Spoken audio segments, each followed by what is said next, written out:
In the heart of the Joseon court, a place ruled by protocol, silence, and centuries of rigid duty, an unlikely story unfolded.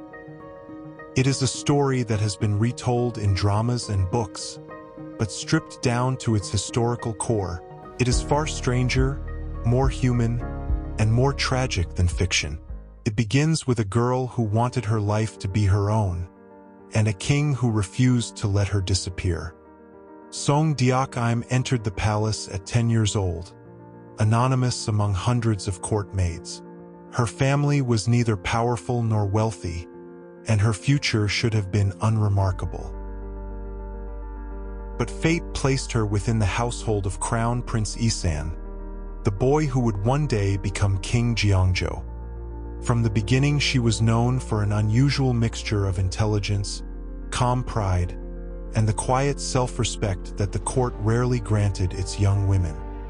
When the Crown Prince turned 15, he made an unexpected proposal. He asked Deok-im to become his concubine. He could have chosen anyone, noble daughters, the daughters of ministers, but instead he chose a girl with no political value. That alone reveals the first truth. His interest in her was personal, not strategic, and Deok-im, astonishingly, refused him. To deny a future king was much more than bold. It bordered on dangerous. Yet her refusal was not childish rebellion. It was reasoning.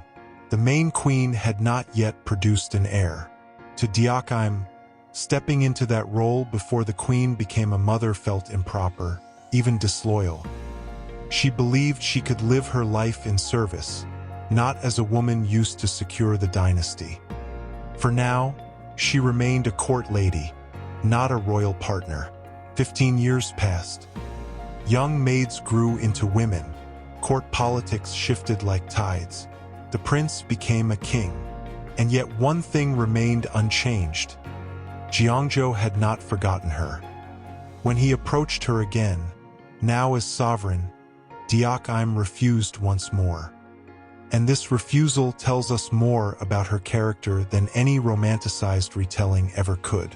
She did not want to lose herself, and she knew that being a concubine, especially the king's favored one, meant surrendering every piece of personal freedom she had preserved. But power rarely accepts denial. In his own epitaph for her, written years later, Jeongjo left a line that historians still analyze. It was after her servants were punished that Yubin obeyed the orders.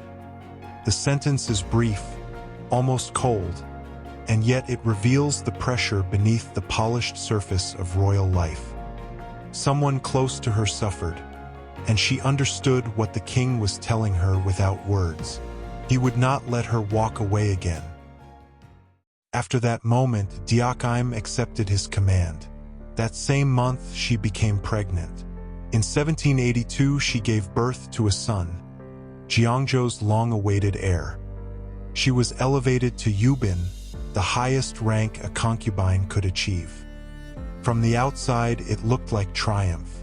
To the court, she was the king's beloved. But inside the palace walls, the truth was more ambiguous. She had not chosen this destiny freely, yet she embraced the life she had entered, performing her duties with devotion and dignity. For years later, illness took her life. She was only 34, and this is where the story turns again. Jeongjo, who had the reputation of a rational and disciplined ruler, broke tradition and wrote her epitaph himself. Kings rarely wrote epitaphs. They almost never wrote them for concubines.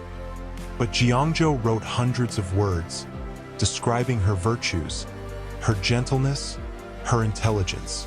His writing is restrained but full of grief. What stands out is the way he speaks of her refusal. He does not hide it. He preserves it, almost as though it defined her in his memory. The woman who said no when she had every reason to say yes. Was it obsession? Was it love? Or was it the desire of a king unaccustomed to being denied? Historians cannot agree, and the truth likely sits between the lines.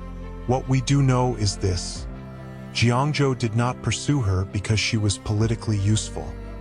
He pursued her because something about her composure, her boundaries, her refusal to bow emotionally, challenged him. Desired what resisted, wanted to claim what remained outside his reach. And Deok-im, in a world built to deny women agency, fought for hers longer than most could. Did she eventually want the life she accepted? We cannot know, but her actions suggest a woman who adapted to survive. She fulfilled her role as a royal mother. She cared deeply for the son she bore. She earned the respect of the palace.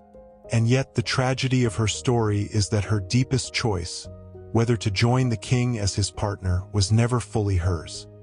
It was shaped by power, pressure, and the unstoppable will of a man who could not bear the idea of losing her again.